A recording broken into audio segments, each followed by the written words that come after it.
Hey, I'm Donald Bell, and today we're taking an official first look at the Motorola Xoom. This is an Android-based tablet with a 10.1-inch screen, 32 gigabytes of storage, and a price tag of $800 off contract or $600 with a 2-year commitment from Verizon. It's around the same size as the original iPad, although it has more of a widescreen dimension, and the bezel around the screen isn't as wide. It's definitely heavier than the iPad, which sounds like a small complaint, but tablets are something you spend a lot of time holding. On the bottom you have connections for micro USB and micro HDMI, though you'll need a dock if you want to get video out from this thing.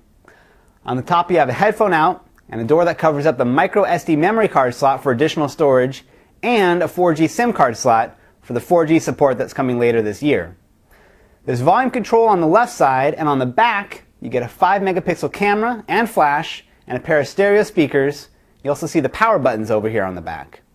Now, it's a little weird to have the speakers blasting out away from you, but it's nice that you don't actually run the risk of covering them up with your hands. You also get a 2 megapixel camera on the front that works with video chat apps like Google Talk. One of the biggest differences between the Xoom and all the Android tablets we reviewed in 2010 is the lack of tactile navigation buttons on the home screen. And this is a good thing. Controls for back, search, and menu have all moved onto the touchscreen thanks to the latest version of Android made specifically for tablets. Verizon and Motorola are the first to have Android 3.0, and it's a big part of why this tablet is so special. You get all the stuff that makes Android great. There's full support for Android Market, official Google apps for Gmail, Maps, GPS navigation, and calendar.